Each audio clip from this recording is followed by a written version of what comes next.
Ame folini tanto lase aw ma ni wati m'a sɔrɔ aw minnu sɔgɔlen bɛ an ka kunnafoni siraw la ka yira k'a fɔ aw bisimila ka suina bamanankan kibaruw kɛnɛ kan kɛnɛ mun na n'an bɛna ɲɛfɔli caman kɛ aw ye Mali ani diɲɛ fan caman kibaruw kɔnɔna la Bobo Dioulasso kaw fɛ yen nɔ an ka jamana premier ministre général division Abdoulaye Maïga ale bisimilara ye bi wulada in na yaasa Bobo Dioulasso kaw olu ka seko ni dɔnko dɔgɔkun ka se ka taa o kɛnɛ kan Mali jamana tɔgɔ la fonction publique o jaabi bɔra façon ni o ye baarakɛlaw ka ministère yɛrɛ k'a fɔ ko ni jaabi kɔnɔ maa 674 olu de ye sebaya sɔrɔ ni fonction publique o kɔnɔna la ɲɔgɔn dɛmɛ cadre kɔnɔ Youssou Ndour ka na to Bamako yan nɔ a ye pipiw ni o ye falatɔw ye ka olu kuma ɲɔgɔnya ka kuma dɛmɛw kan ka ɲɛsin olu ma kitakaw bara ko ka muso furulen ka bali ka tunu o ko ɲɔgɔnyɛlen no kosɛbɛ o bɛ ka maaw ko kamana gan Donald Trump ka ye maa ci ka yɛrɛ k'a fɔ ko u b'a ɲini FIFA maaw fɛ ko ka Iran bɔ Coupe du Monde nata in na ko ka falen ni Italie ye an ka maa welelen bi jɛmukan kɔnɔna la o ye CDM maa ye Mamutu Kulubali an bɛna kuma bɔli mun ni a kɛra bɔlɔsɔrɔ sanfɛ bi ni maaw kɛmɛ ka yɛrɛ k'a fɔ ko Umar Marko ale taara Bamanciya walen dɔ kɛlɛtigilamaw olu ka kulu dɔ ka u bisimila ani ko fo ka taa se Mali dancɛ ni Mauritanie kɔnɔna la dugu caman kun bɛ yen nɔ minnu ni o minɛna an ka jamana ɲɛmaaw fɛ ko kabi gale ni o kun bɛ Mauritanie bolo an bɛna ɲɛfɔli kɛ ninnu nin kan sɔɔni a y'aw sɔgɔ ko ɲuman jani kunnafoni sira bɛɛ lajɛlen na.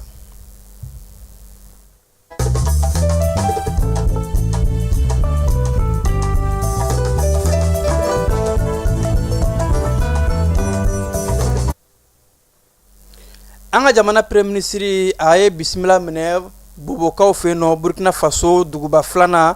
seko ni dɔnko kɛnɛba mun ni o baaraw bɛ yen nɔ yaasa ka se ka taa o kɛnɛ ka se ka taa Mali jamana ɲɛmaa nɔnabila a kelen tɛ taama in kɔnɔ a bilasiralen don Abdoulaye Diop fɛ ni o ye an ka kɔkancɛw minisiri ye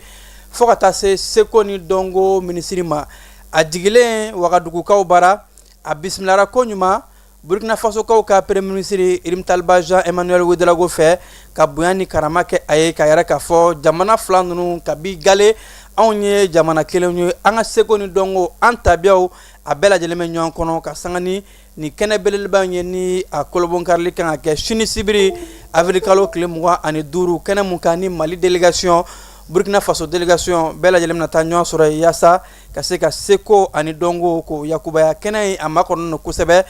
fɛn ye AES jamanaw ni o ye forobacaw ye commissaire Djibril Ɲambele n'a ka cɛbalenw u ye baara in kɛ avril kalo tile 20 ka taa siga da cɛnikɛla fila kan cɛlikɛla minnu ni sigakɛr'u la k'a fɔ maramafɛnw yer'u bolo ani dɔrɔgu feere ni a ɲɔngo o larawuli kɔnɔna la avril kalo tile 20 sɔgɔmada nɛgɛ kaɲɛ 7 sɛgɛsɛgɛliw la u taara tɛgɛ da dɔ kan fɛn mun ye 15 bugu ni a lamini ni a ɲɔngow ye o maa fɔlɔ ni o ye NC ye san 34 o ye minɛ mun minɛ ale bolo o ye ɲɛnaminimafɛn u b'a wele fɔ ma ko kusi o fɛnɛ kɔfɛ nɛgɛ kaɲɛ 13 larawuliw taara tɛgɛ da a maa filanan kan Bagadaji a yɛrɛ k'a fɔ o n'o sisanga bɛ san 40 na ko u ye maramafɛn pistolet artisanal ka o minɛ o bolo fo ka taa se dɔrɔgu suguya camanba u ye maa ninnu k'u bila kiiritigilamaw ka bolo kan yaasa ka se ka u ka kow sɛgɛsɛgɛ kitakaw fɛ yen nɔ ko kɔrɔ kɛ mɛ ka maaw kamana gan baw ko muso furulenw o de bɛ bali ka tunu maa t'u ta yɔrɔ dɔn o ko in ko a dɔ kɛra Jijan o ni kitacɛ ye kilomɛtiri 15 a yɛrɛ k'a fɔ ko nin n'a wale ɲɔngo a bɛ deli ka kɛ nka caya ko ka sanga ni nin waati laban in ye a ko ɲɔɲɛlen don o de la maaw kamana bɛ ka gan kun jumɛn de la muso furulenw bɛ bali ka tunu nin cogo in na ko a ka kan maa ka a ko sɛgɛsɛgɛ Moptikaw fɛ yen nɔ maa minnu bɛ sanuya ni bɛsɛya walew kunna olu kalanbulon kɛra u kun ni o ye sigida denw ye ka yɛrɛ k'a fɔ sanuya ni bɛsɛya wale ye bɛɛ lajɛlen kun o ye yaasa an ka duguw ka sanuya kiun ko bɛɛ lajɛlen ka segi fanga fara ɲɔgɔn kan o de la banaw ka kɛlɛ an ka sanuya walew ta yaasa ka an ka faso dingɛw bɔ ka an ka dugubaw sanuya ka jinɔgɔ o bɛ kɛ sababu ye ka san ka cɛnnidaw inondation ka banaw kɛlɛ ani ka sigi jɔ maaw bolo hakilina in bilala sen kan ONG Jam Sahel o maaw fɛ sankaw fɛ yen nɔ fasodenɲumanya wale sifinaka 100 olu ye o baaraw kuncɛ ka sanga ni bi sɔgɔmada in ye ko sɛbɛnfura attestation o taara k'o di o sifinaka minnu ma minnu ni olu bɔra Mali ni Burkina Faso jamana kɔnɔ baw ko fasodenɲumanya ye bɛɛ lajɛlen kungo ye bɛɛ kan ka wulikajɔ kɛ yaasa ka se ka nin baara in ka a yakubaya kayikaw fɛ yen nɔ bogotigiw ka farikolo ɲɛnajɛ kulon o baaraw kolobon karili kɛra ka yira k'a fɔ ka sanga ni alamisa avril kalo tile 23 ye Association Action pour la Résilience Développement ARDL olu ka hakilina don ka yɛrɛ k'a fɔ ka compétition ni o ye farikolo ɲɛnajɛ kɛnɛ ye ka o bila bogotigiw ɲɔgɔn cɛ k'a bɛ kɛ sababu ye ka sifinakaw olu yakubaya ani ka na ni ɲɛtaa ye jamana ani marabolo o kɔnɔna la Niger y'a yɛrɛ k'a fɔ k'u bɛna baarabolo labila sen kan fɛn mun na musaka bɛ ti i jɔ sefa wari miliyari 97 la charbon dilanyɔrɔ mun n'a bɛ kɛ courant sababu ye u ka cakɛda mun bɛ ni o ye société Wanda Group SA ye ko u bɛna o baaraw yakubaya yaasa musaka mun ni a bɛna don a la a ka kɛ courant sɔrɔ sira ye Niger jamana kɔnɔ yaasa Niger ka denw ka se ka yelen sabatilen sɔrɔ o hakilina mun kɔnɔ yɛrɛ k'a fɔ a baaraw bila sen kan yaasa don nataw la ka nin baara in ka a yakubaya Amérique jamana u ka ɲɛmaa dɔ bɛ yen nɔ ni ale b'u ka batonba ɲɛmaaya la ko Marine Civil John Pelan a yɛrɛ mɛn k'a fɔ ale ye a ka baaraw bila ni waati in na k'a sɔrɔ Amérique jamana bɛ kɛlɛ gannen na ani Iran ni ɲɔgɔn cɛ ko nin ka bali ka baton baara bila ten tɔ ko in ye maaw kamana gan wa maaw bɛ ka u yɛrɛ ɲininka a y'a bila kun mun na a fana ma se ka a bugunatigɛ farikolo ɲɛnajɛ nasira fɛ Amérique jamana ɲɛmaa Donald Trump k'a ye maa ci fɛn mun ye FIFA ma ni o ye diɲɛ kurukara dolantan ɲɛnabɔli kulu ye k'u ka Iran ka a falen coupe du monde mun ni a kan ka na kɛ yaasa ka Iran falen Itali la o koɲɛ mun ni a kun yɛrɛ mɛn k'a fɔ ko Amérique jamana kun kɛ mɛn ka Iran to yen nka dɔnsen yɛlɛmana a ko la bawo ko Amérique jamana bɛ ka fɛlɛ bɛɛ lajɛlen kɛ yaasa ka se ka Iran ka a senkɔrɔma cɛ an bɛ taa an ka kibaruya fan filanan na ni o de bɛ tali kɛ an ka maa welelen ye ka na kuma an ka jamana kɔnɔ kibaruya mun ni o tɛmɛna bɔlɔsɔrɔ sanfɛ bi ni o de ye fangaɲinitɔn kɔrɔlen ɲɛmaa mun bɛ yen nɔ ni o ye Umar Marko ye ko ale ni bamanciya wale kulu mun bɛ yen ni o ye jinɛ min ye k'u ye ɲɔgɔn kuma ɲɔgɔn an bɛna an ka maa welelen bisimila Mamutu Kulibali ale ye collectif pour la défense des militaires CDM o maa ye sɔɔni an bɛna a bisimila sisan.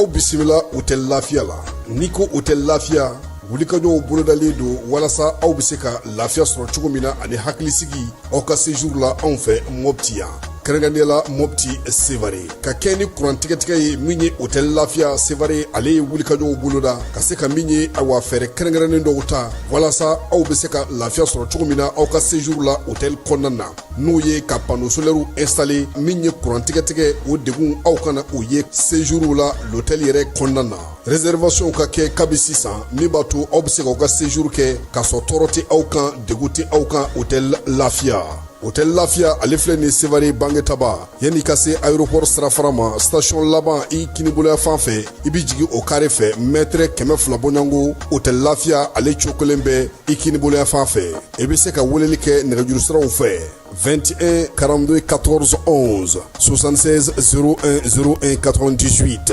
66 78 72 04 hôtel lafiya référence do.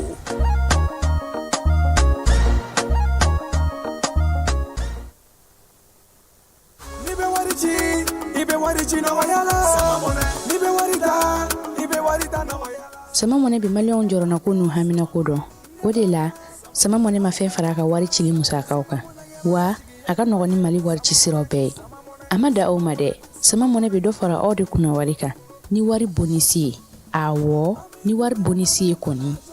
aw ka sanni kɛ ni sama mɔnɛ application ye aw bɛ wari sɔrɔ aw ka compte bonisi la k'a daminɛ crédit la abonnement télé fo ka taa se courant ni ji sarali ma aw bɛ bonisi sɔrɔ nin bɛɛ la n'a ka bonisi buguna dɔrɔn aw bɛ se k'a yɛlɛma aw ka sama mɔnɛ kɔnti la ka sanni wɛrɛ kɛ n'a ye walima ka taa wari jɛ bɔ an ka lasigiden dɔ fɛ yen aw ye mɔnɛbɔw yɛrɛ la a k'a si filɛ sisan ni sama mɔnɛ application téléchargeli ye Play Store walima App Store kan ka sɔrɔ k'aw tɔgɔ sɛbɛn ni sama mɔnɛ ye aw de kunna wari bɛ augmenter. Sama mɔnɛ i yɛrɛ ta awɔ i yɛrɛ ta ni i yɛrɛ ta ye. n'an seginna ka na an bɛ aw fo ko kura an ka maa welelen Mamutu Kulibali ale ye kɛnɛ sɔrɔ. Mamutu i ni ɲankuma. Folikan kun fɔlɔ jumɛn b'i bolo ni waati in na ka lase an ɲɛbagaw ma? An bɛ an lamɛnbaa jamakulu bɛɛ lajɛlen fo k'a f'u ɲɛna u k'u sɔnnen to an na u k'a partager ka maliden ɲuman bɛɛ fo ka n yɛrɛ ka jɛkulu ma bɛɛ lajɛlen fo n'u ye collectif pour la défense des militaires jamakulu ye ani Mali armée du premier soldat jusqu'au dernier an ka foli bi bɛɛ lajɛlen. D'accord, i yɛrɛ da sera ma sisan collectif pour la défense des militaires aw ye kulu sigi k'a fɔ ko a bɛ sɔrɔdasiw de kɔkɔrɔma dɔn ni o ye an ka finitigilakaw ye. CDM bi bi in na lakanako n'i ye sɔrɔdasi fɔ i ye lakana fɔ an ka jamana bɛ lahala mun na lakanako la bi CDM aw nimisi wasalen no a ko la wa? Alhamdulillah an nimisi wasalen no ka a sababuya kɛ dalu caman bɛ o la a tɛ sanga bɔ dɔrɔn i b'a ye k'a fɔ an ka duguw de tun minɛlen no ka région minɛ ka na jamana yɛrɛ tila bɛɛ minɛ dɔw ko 100 sarada 60 tun t'an bolo mais alhamdulillah bi an ka wolomasiri tabaw diɲɛma gwɛnlen kɔ ka bɔ yen o sera ka cɛsiri kɛ Mali dugu bɛɛ bɛ Mali taya la bi banbagaci tɛ se ka t'i jɔ yɔrɔ si k'a fɔ k'i b'i yɛrɛ déclarer k'a fɔ ko ne de ta ye nin dugu ye bi sini o k'a sɔrɔ i bɛ nin na n'i y'o kɛ an bɛ Sadio Kamara ka nin bɔ mɛlɛkɛ an bɛ o ci ma donc i bɛ taa i yɛrɛ sɔrɔ lahara donc an b'a fɔ bi collectif pour la défense des militaires anw nimisi wasalen no et nous disons bravo à nos femmes. An y'a ye k'a fɔ baara kɛra terrain kan an ka cɛfini tabaw bɛ cɛsiri ani wulikajɔ la nka baaraw ma ban fɔlɔ yalima ni dɔnsen kura kan ka ta bi bi in na yaasa lakana bɛ se ka sinsin aw bolo o dɔnsen kan ka kɛ jumɛn? O dɔnsen ye population de fɔ parce que mun jɛlen no Mali armée bi diɲɛ kɔnɔ anw b'an disi gosi k'a fɔ nous avons l'une des meilleures armées surtout mɔgɔw kana classement lajɛ ne b'u fɔ maaw ye tuma bɛɛ l'aguerrissement des hommes terrain kan expérience mun b'u la kɛlɛ ɲɛdɔn mun b'u la terrain kan bi kɛlɛ sugu mun taara ka Mali sɛgɛrɛ ni armée ɲɛnama t'i bolo i ka jamana a bɛ dafiri mais wulikajɔ jumɛn kan ka kɛ bi yaasa an bɛ ko mun kɔnɔ an ka se ka sira sɔrɔ o tɛ dɔwɛrɛ ye an y'o de fɔ malidenw ye faut que bɛɛ k'a dɔn k'a fɔ k'i ye wolomasiri taba de sɔrɔsiya kɔrɔ tɛ ko minnu ye teni don marifa bɛ minnu bolo olu dɔrɔn tɛ sɔrɔsiya kɔrɔ ye mun ye e ni ne Berete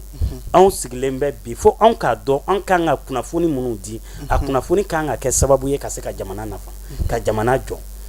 fo togo kɔnɔ togodalamaw olu k'a dɔn k'a fɔ armée in dɛ o ye olu ɲɛ jɔyɔrɔ de ye olu man kan tɛ ka armée janfa cogo siya la donc u mana sigasɛga ye yɔrɔ o yɔrɔ u ka kunnafoni jɛlen ta ka jamana marabaw sɛgɛrɛ yaasa kunnafoni bɛ se ka traiter ko ɲuman cogo di donc o de la an b'a fɔ malidenw ye ni kɛra sababu ye ka kunnafoni lase k'a fɔ nin yɔrɔ la n ye nin fɛn in ye a man diya banbagaciw bɛ ka tɛmɛ nin sira fɛ ni opération kɛra e b'a ye de k'a fɔ ko a fɔra ko armée ye opération kɛ ko armée gagnera mais armée dɔrɔn ka victoire kɛ. O kɔrɔ an bɛɛ bɛ se ka kɛlɛ kɛ k'a sɔrɔ hali marifa tɛ anw minnu bolo. An bɛɛ de bɛ kɛlɛ kɛ parce que kunnafoni ɲɔgɔnna kɛlɛ yɛrɛ de tɛ yen donc kunnafoni jɛlen an b'o ɲini malidenw fɛ wa an ka to an ka armée kɔ armée dɔrɔn de bɛ se ka an lakana. Ayiwa ni an donna actualité kɔnɔna la tile fila in na an bɛ lakanako de kan a ka kan an k'an da lase a ma an y'a ye an ka parti politique kɔrɔ ni o ye SADI ye o ɲɛma Dr Umar Marko ja dɔw bɔra an ye jaw ye an tɛ se k'a fɔ ko ja ninnu a bɛ tantɔ an b'a confirmer mais bɛɛ lajɛlen ye ja ninnu ye k'a yira k'a fɔ ko a taara jini mun ka o kuma ɲɔgɔnya yalima bi bi in na CDM aw ka faamuyali ye jumɛn ye o ko in kan? Bon, Berthe, il faut, parce que faut que Malidon ka femme, ambe ko mun kono fo. Parce que mo be kaye, be wulle no ko jo a Marco tarajini mu kuma nyonga ya. Faut que mo ka don folo, Marco ere join. Donc ni yo don, akacha ala fe, wale mun kera ati kamana gwan. Parce que Malion kan a famu façon in janfara wakati do ko nana ka sababu ke mu la nyini de kera ko be je fanga kana ko jemu fanga an be ka ke bise ka fanga ta donc ko ka mara sebiso o la nyini mun kera Malidon ga famu a wakati jone ko mu fanga na général Moussa Traoré ama bon ako ka sona be je fanga ma multipartisme ou fin fo aku makasona mais mun nana ye ko kono o ya soro am c'est-à-dire magabara koro nous ye français ante tamaki ka fo o tum ko ko fe o ya yira mauna ka fo au kana son ka ko inta no yala o de la mo munu soro la ka fo ko nous ne voulons pas une démocratie servie sur un plateau d'or qu'il faut un bain de sang oui Marco nous côté démocratie fait démocratie mun bena di o ma ka soro joli mabo donc malgré que o ye laɲini minnu kɛ jamana ɲɛma a wagati la a ko n sɔnna aw ka laɲini ma o ko non anw tɛ sɔn bilen anw bɛ malidenw de bɔ fo maaw de ka bɔnɛ o nin na depuis yen terrorisme daminɛna cogo di kana siga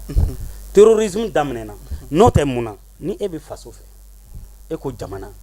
i nana i ye laɲiniw de kɛ jamana ɲɛma ko d'accord ni aw ko k'aw ye jamana kɔnɔdenw ye aw mana mun fɔ ne b'aw sagoya la mais ne bolo i ka laɲini a wasara mais ni e ko e t'o kɛ fo e ka dɔw de ka bɔnɛ o nin na ka taa mɔgɔw lamuruti ka bɔ ni ekɔlidenw ye jɔn de tun ye ekɔlidenw ka ɲɛmaaya a don tile ma Mariko ninnu de tun don olu de ye janfa kɛ ko démocratie tɔgɔ la bon k'a ta o don ka na se bi ma san 30 ani kɔ fanga bɛ da jumɛn kan a b'o maa kelenw de bolo taa ni ka segin la an b'a f'u ma tuma bɛɛ n ko les crocodiles de 92 banbaw parce que o nana ni jan ye ni sansara ye k'an nɛgɛn k'an don a kɔnɔ an mana fɔ k'an bɛ fɛngɛ wagati kɔngɔ wagati o wagati o bɛ fɛnni dɔ fili an kɔrɔ an b'o ta an bolo k'o de ye hɛrɛ sira ye donc u ye jamana filenkolon ci k'a da kolon ci an m'o fɔ an tɛ tamaki mɔgɔw ko ko an ko ko démocratie man ɲi o ma fɔ maa si ye an tile kelen m'a fɔ démocratie man ɲi démocratie u y'a sɔrɔ an fɛ yan an ko de olu nana ni mun ye an t'o de fɛ o de man ɲi parce que mun na démocratie mun na n'an b'a ye Famara an ka ministre kɔrɔw surtout ministre de la justice olu bɛ taa sigi ka ɲɔgɔn accuser ko dɔ de ye terrain kɛ tan dɔ de ye parcelle feere ka taa ɲɔgɔn accuser dɔ de ye nin wari hakɛya ta an bɛ min aw minnu bilala ka jamana sariya lakile an ko an tɛ démocratie fɛ démocratie mun na n'u bɛ na ka na nɛgɛn ko kɛlɛ banna diɲɛ kɔnɔ ka taa an ka maramafɛnw ta k'u bɛɛ jeni an ko an tɛ o démocratie de fɛ jɔn de y'an ka maramafɛnw jeni minnu ko k'u nana ni bɛɛ jɛmu fanga ye olu tɛ yan ko kɛlɛ banna diɲɛ kɔnɔ ni kɛlɛ banna diɲɛ kɔnɔ Mali bɛ gun mun kan bi a bɛ ka k'o ɲɛna kɛlɛ banna wa an ko an tɛ démocratie fɛ démocratie mun kɔnɔ ni mɔgɔw bɛ na nanzaraw bɛ na ni budgetw ye ka na di an ma ka tila k'a fɔ an ye an bɛ fɛ aw ka don nin de da fɛ kunkolodimi b'i la ko mais i kana kunkolo in furakɛ dɛ i sen mun tɛ k'i dimi k'i ka sen dimi fura ta mais Berthe ko anw k'a fɔ ko o démocratie ka ɲi ni ne ko terrorisme daminɛna depuis o wagati ni de ye terrorisme de nin ye terrorisme de parce que mun na o y'an nɛgɛn k'an bila terrain kan terrain mun maîtrise t'an bolo u ye fɛn mun dessin ka yira an na ani o nana mun kɛ o tɛ kelen ye voilà pourquoi j'ai dit que yanni ka mɔgɔw ka hawja k'a fɔ k'u bɛ miiri ko u k'a ɲini k'a dɔn fɔlɔ Mariko est issu de quel genre d'école fruit jumɛn de don c'est un membre de l'avènement de la dite démocratie n'u wulila ko un état de droit un état de droit et ka jamana flengolo me ka ci ka da kolonci sigilen no ko état de droit. aw ka faamuyali la démocratie donc a man ka dan kalafili dɔrɔn ma. Démocratie ni démocratie kɛra ko ka kalafili dɔrɔn mais ne o de fɔ mɔgɔw ye nous voulons la démocratie mais quel genre de démocratie? Une démocratie dirigeante. Maintenant bɛjɛ fanga an b'a fɛ mais an b'a fɛ cogo di a ka kɛ ni mara ye maraba ka sɔrɔ a la là où les règles sont verticales et transversales. O ye mun ye a ka dɔn k'a fɔ bi Berthe e de ye maraba ye e bɛ décision minnu ta jamana kɔnɔdenw ka nafa kama a ka ta ni ŋaniya ɲumanya ye wa a ka waleya mais démocratie mun kɔnɔ décision bɛ ta ni maa ɲɛkun ye a tɛ ta ni jamana ka hakilina ye o de la anw tɛ tamaki k'a fɔ ko les crocodiles du 92 nous ont amené du terrorisme depuis l'avènement de la démocratie parce qu'ils ont failli u y'an ka maramafɛnw ta ka t'u jeni ko démocratie y'a sababu ye u banna ka armée formée ko parce que u ye bɛnkanw signé u ni nansaraw cɛ i tɛ se ka recrutement kɛ ni pour que i ka recrutement kɛ fo France k'a fɔ d'accord anw sɔnna bon a ye nin kɛ nin wagati wa a bɛ taga nin sira fɛ ko e ma ko e ka taa sapeur pompier recruter wagati mun na guerre bi e ka jamana ne bolo o wagati e ma ko bɛ cɛ jɔlenw de la minnu bɛ se ka mugu ci donc o de la ko Mariko ka nin yeli ni ja ninnu a man kamana gan. aw b'a bila minɛ jumɛn kɔnɔ? An b'a bila minɛ mun kɔnɔ dɔrɔn c'est la suite logique de ce qui se passe. Kana siga foyi wɛrɛ tun tɛ se ka kɛ ni nin tɛ. An tɛ na ɲɔgɔn nɛgɛw la koyi. Mariko ta de yera bɛɛ bɛ ka kule il faut que malidenw ka fɛn dɔ faamu. Mɔgɔw kana t'u focaliser Mariko kan. Système dɔ de tun bɛ yen. A narrative n'a système n'a ma déconstruit. An ma fosi kɛ. Donc Mariko yera yan ale ye audace sɔrɔ ka taa ye nin kɛnɛ kan. Mun bɛ ka kɛ duguma o ka jugu ni nin ye. Parce qu'il y a un problème déjà qu'on est à moitié résolu. Ne bɛ o analyse de kɔnɔ quoi. ayiwa Mamutu maaw b'a min bila minɛ min kɔnɔ n'a sɔrɔ ja in ni tiɲɛ don bawo an yɛrɛ k'a fɔ an b'a confirmer nka maaw bɛ u yɛrɛ ɲininka mun na Umar Mariko sera ka bɔ a bɛ jamana mun na ka don Mali jamana kɔnɔ fo ka taa se nin yɔrɔ in na cogo di? Mali ye territoire ye 1,245,000 km². Mali population 23 millions d'habitants. Ni an b'a fɔ ko nous sommes 23 millions de femmes. Mali armée ni y'a cɛ denw ta hali n'an b'a dɔn an t'o fɔ parce que an bɛ kɛlɛ de kɔnɔ a mana caya cogo cogo hakɛya dɔ bɛ yen bɛɛ b'a dɔn Mali armée tɛ se ka Mali dugukolo bɛɛ recouvrer kelen mɔgɔw ko ko an ka service secret ko ils sont très forts an yɛrɛ sɔnlen don a ma sont très forts mais o bɛɛ n'a ta daluya tɛ mɔgɔ si bolo Mariko de ko k'ale tun bɛ Mali territoire kan a y'a fɔ an ye jaw ye an ye jaw ye mais ja ninnu si t'a yira fo si t'a yira an na k'a fɔ ko a tourné la Mali territoire kan parce que bi moyen bɛɛ bɛ yen ka se ka fɛn dɔ ta k'a copier k'a coller cogo dɔ la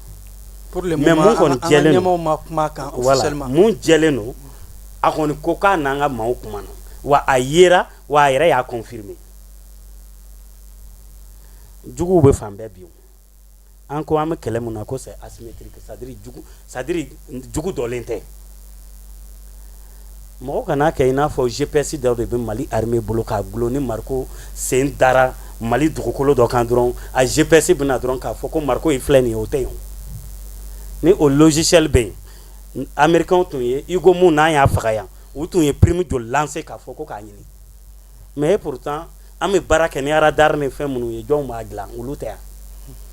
an mana équiper cogo cogo an tɛ équipement dilanbagaw bɔ mɔgɔw kana fɔ k'u bɛ taga nin bila i n'a fɔ minɛn kɔnɔ minɛn mun n'a tɛ faamu vu que la puissance ne tɛ foyi remet en cause armée ka puissance la c'est le contraire les plus grandes puissances du monde u ka yɔrɔw cira yan u m'a ci cogo dɔ a la attentat bɛ tilen ka kɛ yen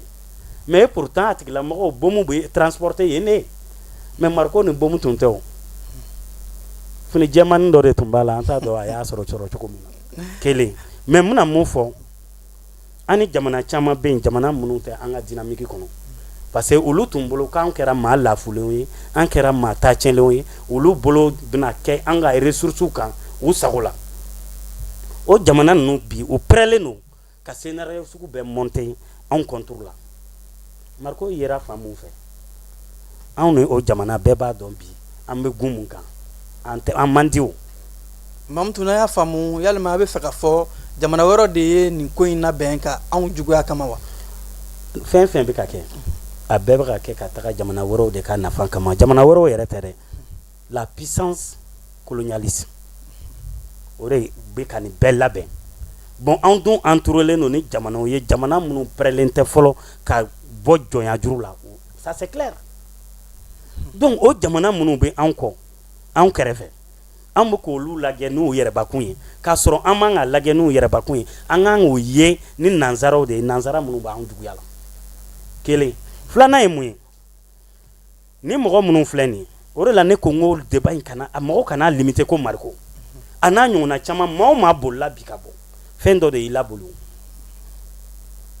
mais a tigilamɔgɔ si tɛ yen mun ko faamaw ko tan ni kelen-kelenni tɛ en tout cas officiellement mariko bɛ se k'a fɔ an ye ko faamaw ye n de ta k'ale sɛgɛrɛ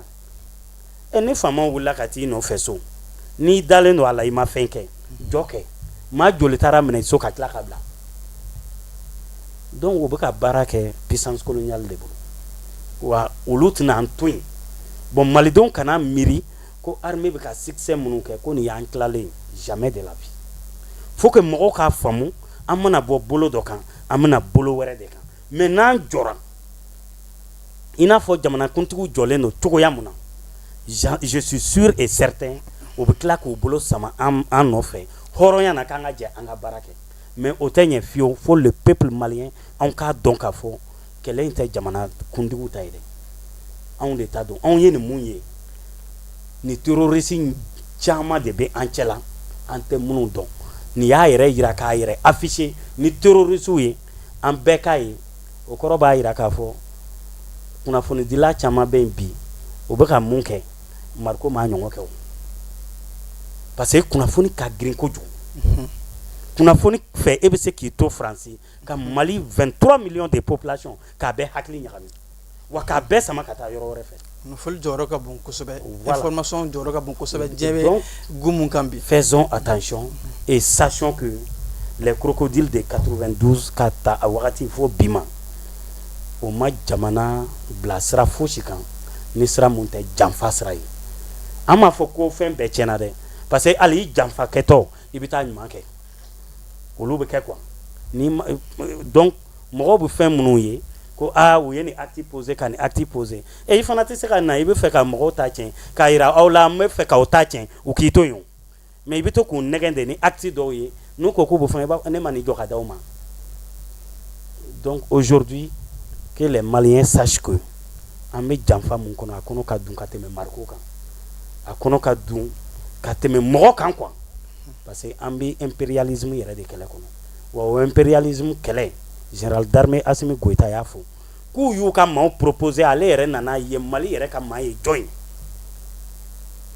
donc an ka maa o ye général d'armée Assimi Goïta de il faut que le peuple se donne main à main et faire front anw de ye fanga in jɔ ka se bi ma fanga tɛ dɛ an ye Mali yɛrɛ de jɔ ka se bi ma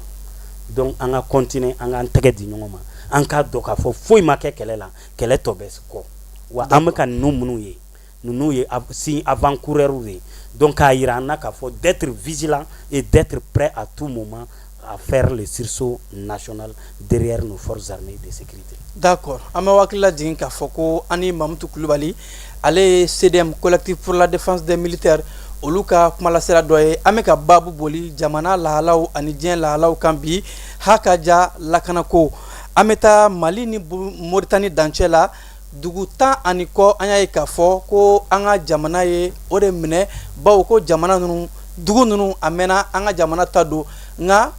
maa mun faamu Mamutu ka se bi de ma ni dugu ninnu bɛɛ lajɛlen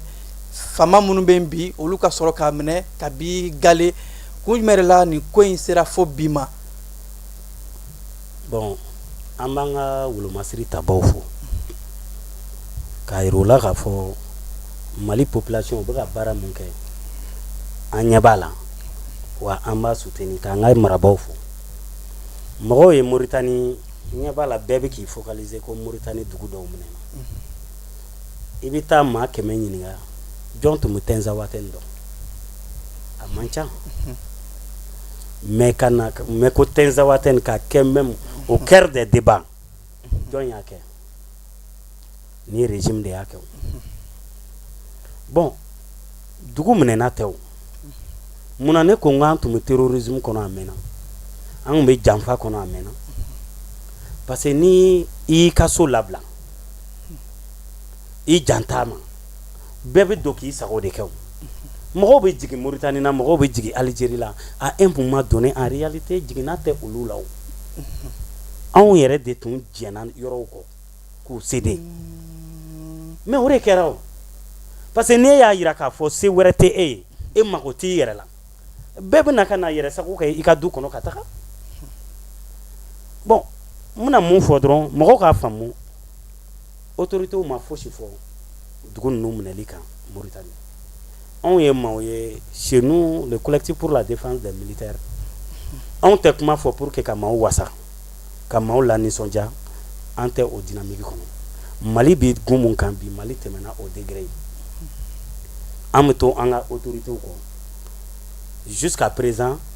o ma kunnafoni foyi di an ma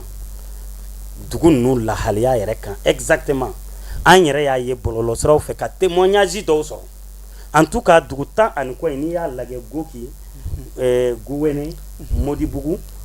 Buli a dugu ninnu dɔw la yɛrɛ ni Goki tɛ yɛrɛ maa caman ma dugu dɔw tɔgɔ voilà mais bamanan tɔgɔ bɛ a dɔw yɛrɛ la i b'a dɔn k'a fɔ ni dugu 3 ɲɔgɔn yɛrɛ tɛ pratiquement a bɛɛ ye Mali dugu de ye. Bon an bɛ se ka mun seereya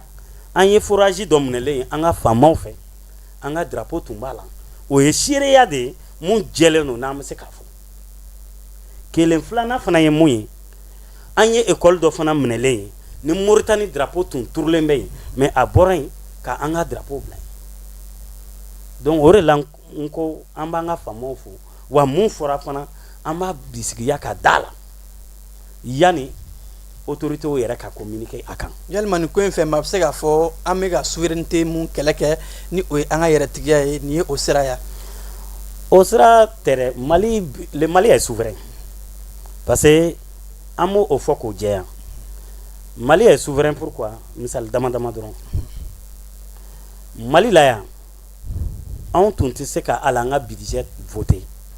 ni an ma nanzaraw wele ka n'u sigi k'u ɲininka mun de kan ka kɛ. Bon je pense que bi o tɛ yen o mana bɔ yen Mali de la yan i b'a ye k'a fɔ n y'a f'i ɲɛna n ko anw ka armée an tɛ se ka recrutement kɛ n'an m'an sara o tɛ ka kɛ bi Mali de la yan forces armées sugu bɛɛ tun bɛ yan i bɛ bɛn ni dɔw ye c'est à dire fini sugu mun yɛrɛ b'u la i b'i yɛrɛ ɲininka est ce que ni ninnu ni jinɛ yɛrɛ bɛnna u t'a minɛ wa. U labɛn cogo fɛ matériel la fini don cogo la i yɛrɛ bɛ kabakoya o si tɛ yan bilen. Mali la yan an bɛ opération kɛ de façon autonome fo n'anw yɛrɛ ye concours mun demander an jɛɲɔgɔnw fɛ n'u ye les coopérants russes ka taa fara turkiw ainsi de suite. C'est pourquoi c'est le lieu pour dire que on dit que quand isolé les non o kuma o tɛ tiɲɛ kuma ye. Donc souveraineté yɛrɛ fɔlɔ ye mun ye o ye armée de. Bon quand tu n'as pas une armée souveraine e bɛ se k'a fɔ ko i bɛ souveraineté kuma fɔ. Bon bi anw ka armée pankuruw b'u bolo u bɛ wuli k'a sɔrɔ u ma maa ɲininka. An ka politicien dɔw taara ka taa an ka jamana tila. Oui o kɛra yan. Politicien premier ministre Kuturu wagati mun na labɛnw bɛ ka sabati an sigilen tɛ ni fosi ye ale wulila dɔrɔn an t'a dɔn ani maa minnu tun bɛnlen don a kan ka taga jigin yɔrɔ la ka kɛ sababu ye k'an ka maa joli bɔnɛ o nin na ka tila k'a fɔ an ɲɛna k'ale yɛrɛ o y'a ɲini k'a fɔ ko français ka intervenir k'u ma sɔn. Bon cela veut dire quoi wa k'ale taatɔ k'a fɔra ye k'a kana taa français ambassade y'a fɔ a ye o de tun tɛ souveraineté ye bi n'an bɛ fɛ ka taa o yɔrɔ la an tɛ maa ɲininka